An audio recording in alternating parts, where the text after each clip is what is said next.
The holidays are upon us and 2024 is coming to an end. This was definitely a huge year for Magic the Gathering that saw a ton of product releases and some extremely cool cards introduced into the game. I did this last year and figured it'd be fun to revisit it this year, so what we're going to do is take a look at the best and worst of Magic in 2024, reviewing all mainline products that came out in that time. Then of course you guys will be able to weigh in with your own thoughts and stuff afterwards and let me know what you think is best. But that being said, let's jump into the video.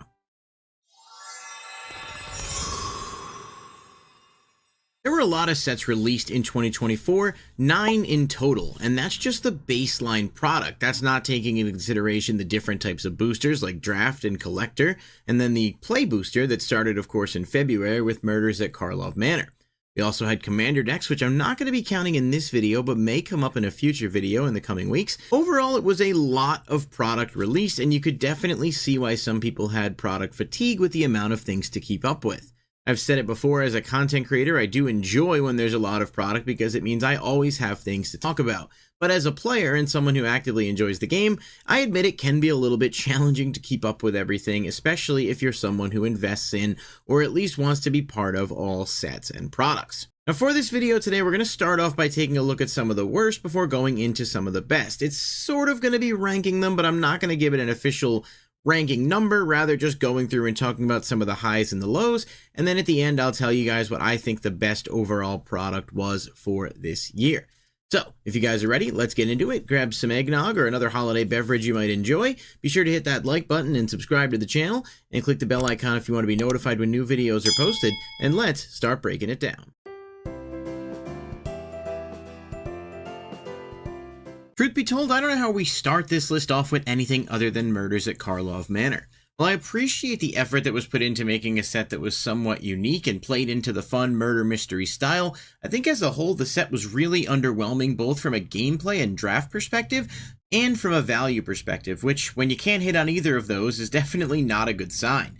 While the set did bring Surveil lands, which are pretty solid cards all things considered, and typed dual lands that players, especially in Commander in any format where fetch lands are legal, will enjoy seeing, that's pretty much all it had to offer, outside of a few cards like Delaney Streetwise Lookout and Vein Ripper that were both pretty powerful in various metagames. The set just didn't bring much. Heck, it even had limited serialized cards, but those are so hard to pull that I can't give them real credit towards the overall value of a set.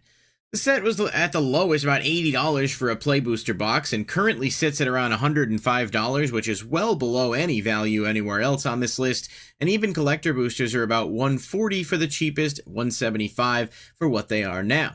Overall, I think Murders at Carlo Manor was just a pretty large lump of coal in the stocking of Magic the Gathering players. Now, I should disclose that I'm not an Assassin's Creed fan by any means, but I don't have anything against the games, they're just not my cup of tea. That being said, when they were announced, I was somewhat optimistic that they'd put some cool cards in there, maybe give us a couple decent reprints, and at least put out a product similar to another Universes Beyond product we'll cover a little bit later on this list. Unfortunately, I'm not quite sure it really hit the mark. The Assassin's Creed Beyond boosters and collector boosters were both more expensive than the average collector booster and play booster equivalent, and had less cards in them. On top of that, while there were a couple of good reprints in the set, like Sword of Feast and Famine, there are definitely not nearly as many cards in the set as I would have hoped to justify the price increase. There are some solid new cards if you're a fan of Assassin's Creed that have some interesting artwork, and the serialized versions of the historical figures like Socrates and Leonardo da Vinci are definitely popular among collectors, but as a whole, this product just really missed the mark. If I could go back in time, perhaps, and change it, I would have either made the price more reasonably in line with other Magic the Gathering products, or made it a larger, more fleshed out set, or perhaps even just gone the route of Commander decks and collector boosters, because for me, charging $6+ for a booster pack that only has 5 to 6 cards in it borders on offensive.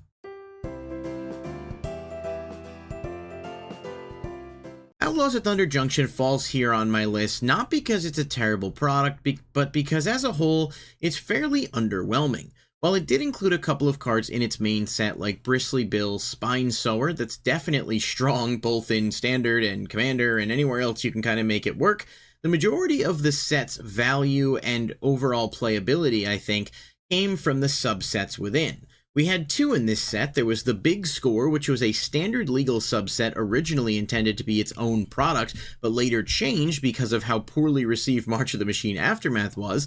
And then there's the Breaking News subset, which featured some incredibly good reprints, including, but not limited to, cards like Mind Break Trap and Mana Drain, both of which were available in a special textured foil, along with some of the other Breaking News variants in there.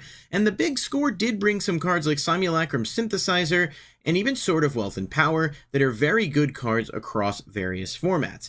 As a whole, though, I don't feel like Outlaws of Thunder Junction did a ton to shake up the formats beyond a couple of interesting cards, and was really just kind of lackluster as a set, feeling more like an excuse to get some of the most iconic characters in Magic in silly cowboy hats than an excuse to actually deliver a well-designed product.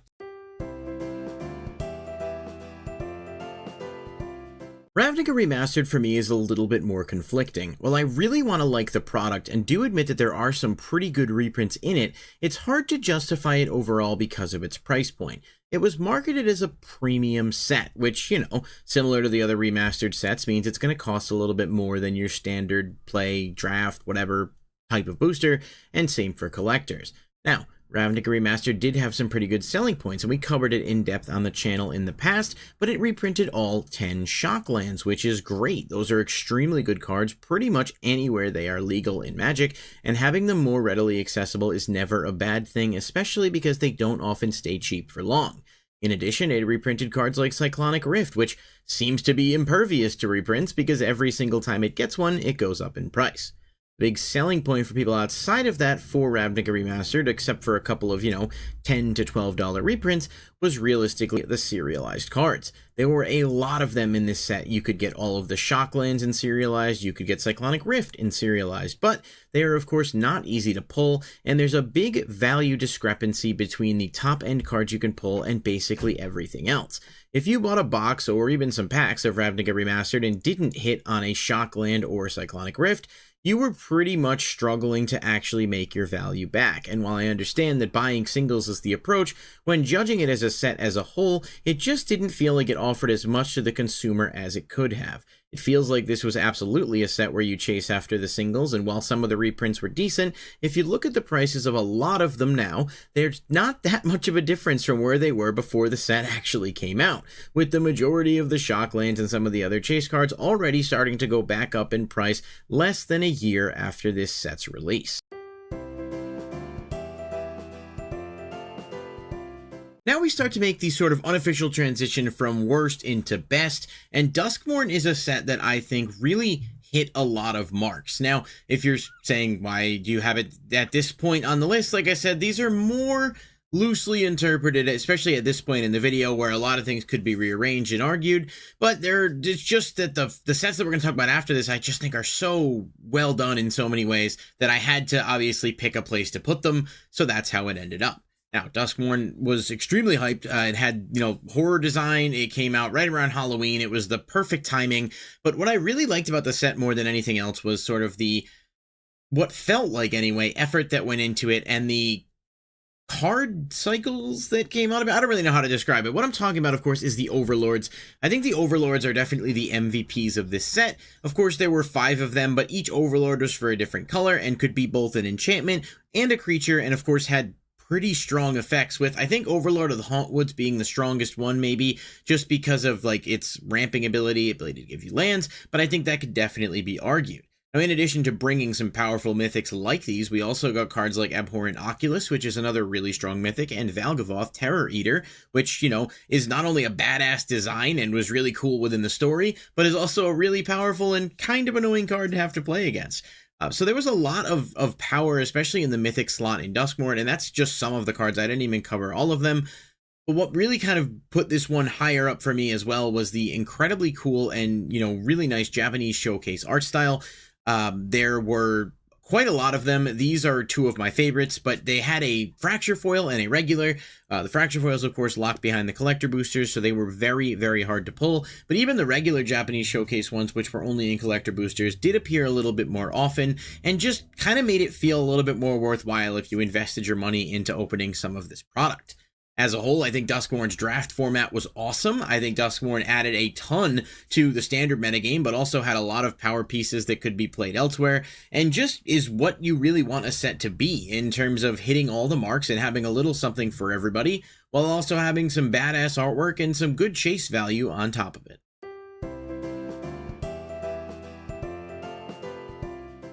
Magic the Gathering Foundations is next up here for me. Now, this is obviously a product that is going to be around for quite some time, at least 5 years, if not longer. And one of the biggest concerns people had about it when it was announced was that it was going to be probably a low to the ground, easy entry product and not really have anything powerful or things to really shake things up. I mean, historically, if you look at some of the other core sets or core set adjacent products, if you will, they had maybe a couple of powerful cards at the top and everything else was not filler, but not really on the level of where specifically Standard is at right now.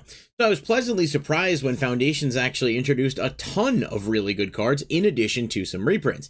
New cards like Bloodthirsty Conqueror and Twin Flame Tyrant are both awesome cards that are like good in various formats, but even in Standard can definitely make an impact.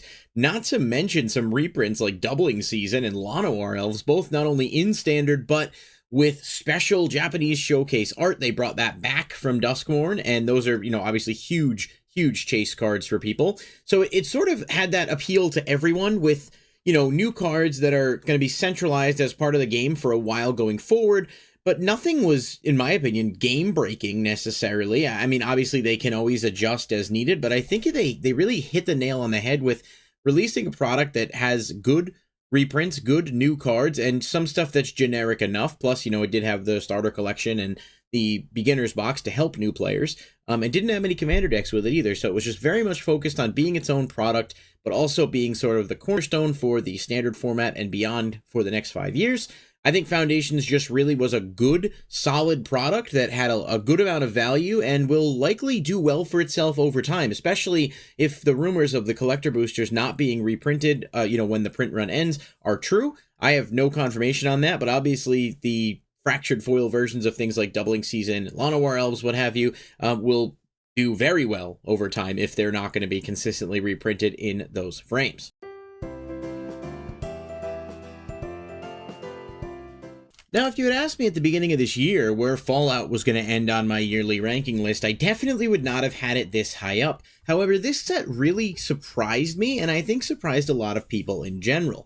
Now, I watched the Fallout show that came out on Amazon Prime shortly after this set was released, and it was very, very good, and I do think that show's popularity certainly helped drive the sales of this product as a whole. But the Fallout set only had collector boosters and commander decks, so there was no unique set similar to some of the other Universes Beyond products that we've seen, but the collector boosters did have, some alternate artwork, some cool chase cards that were in Surge Foil, and a few cards that were reprints but exclusive to collector boosters, like Wasteland, for example. Walking Ballista is another one. Like all, they had these different types of frames, they had these different variants you could get, and that kind of worked really well for the product. I think the fact that they didn't make a ton of it, it's both a blessing and a curse. Looking at sealed boxes of Fallout now, they're almost $700. It was over double what they were on release, so it's aged extremely well. But it was, a limited run product.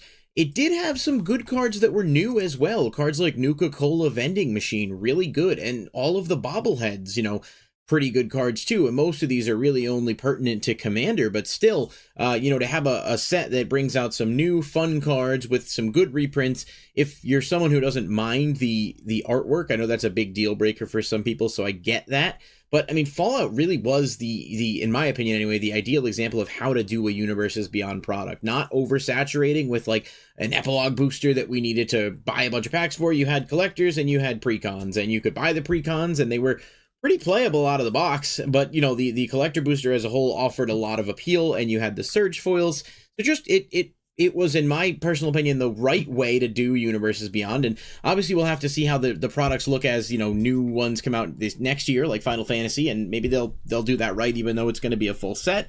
But Fallout pleasantly surprised me, and I think very much outperformed expectations in terms of both set design and the cards that were in it, as well as how it's done over time.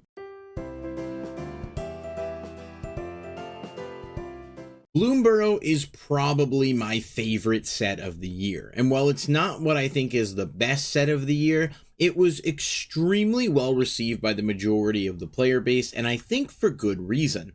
Bloomo felt like it took things back to basics. It was very much based around the typal or kindred element of things with different factions. You had rabbits and frogs and bats and lizards. Oh my. It was very much first of all, I think the drafting environment for Bloomo is very fun, but I think what it did is make standard extremely interesting as well. It immediately started to have an impact on the standard metagame with a lot of aggro decks coming out of it. Cards like Heartfire Hero, that's like an uncommon in the set, and Patchwork Banner, also an uncommon. Both are extremely well represented in standard, to the point where Heartfire Hero actually got nerfed on Arena for Alchemy because of how good it was. And these are just cards at like one of the lower levels in the product.